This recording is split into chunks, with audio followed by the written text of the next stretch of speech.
Hey,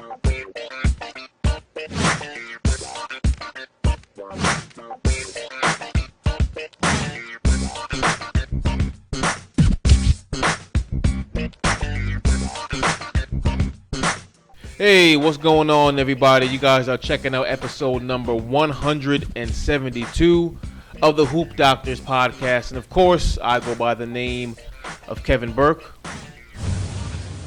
Before the Western Conference Finals began, I predicted that the Warriors would win that in 6 or 7. But I was really pulling for OKC. But when they lost Game 6, it was a wrap. There was no way in the world they were going to go into Golden State and win Game 7. Game 6 was essentially OKC's Game 7. And what killed me about that game, and I don't want to go too far back in the past, but what killed me about Game 6 was as the game was slipping away from them in the fourth quarter, Billy Donovan didn't do a thing. Not a single play was called down the stretch. It was just Russ and KD freestyling. Not their fault. Their coach didn't draw anything up. Meanwhile, that ball was moving all over the place on Golden State's side. And there you go. That was a series. But even though I was pulling for OKC, this is really the matchup that I want to see. It's the matchup that you want to see. It's a rematch of last year. If Kyrie and Kevin Love played last year, the Cavs definitely would have won the championship last year. You're going to have a tough time convincing me otherwise. I mean, that series went 6. And if you remember, the Cavs were actually up 2-1 in that year. So now both teams are at full strength, so let's get it on. I mean, the Warriors, they look really tough right now. I don't know what was up with them in games 3 and 4, but games 6 and 7, they look really tough. But I'm going to go Cavs in 7 in the highest rated finals in NBA history. Now, Tyronn Lue is on record as saying that he wants to get out and run and push the pace against the Warriors. And now that might sound crazy on the surface, but you know what? I agree with him because ever since he took over for David Blatt, the Cavs have been running more, scoring more in transition, scoring more in games.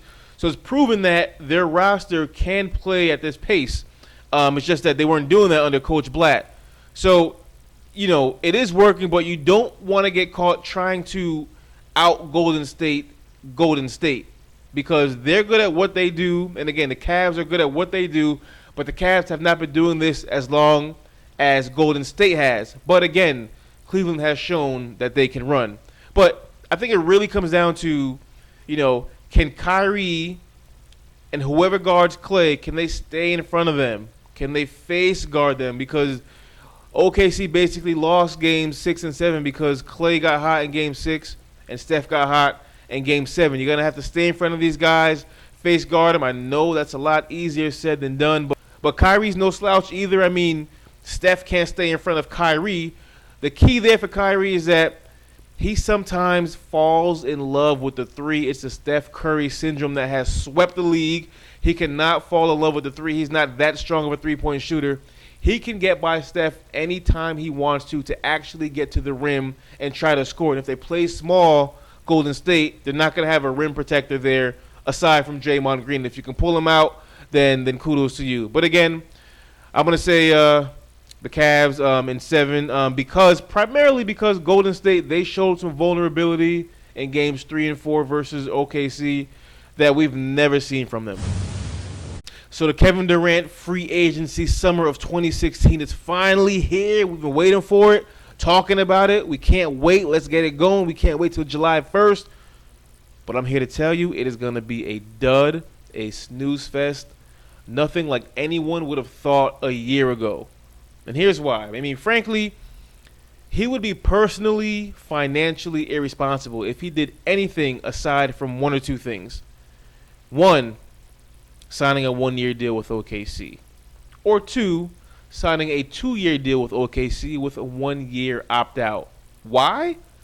Because, yes, the cap goes up this summer because of the TV deal, but it really, really goes up next summer, the summer of 2017. Here are 3 scenarios for KD, 3 likely scenarios for right now, for this summer beginning July 1st. Scenario number 1, if he were to sign with another team this summer, it would max out at 4 years, $110 million. Scenario number 2, if he signs with OKC this summer, it would max out at about 5 years, $150 million.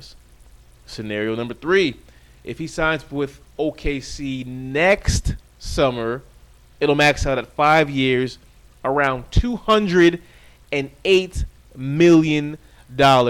Not to mention the fact that next year, Russell is also a free agent, and he doesn't know what Russell's going to do. So KD can't commit long-term to OKC now. He has no clue what Russell's going to do. And frankly, where is KD really going to go? That's all I got. Podcast number 172 in the books. Check you guys out next time. Be good.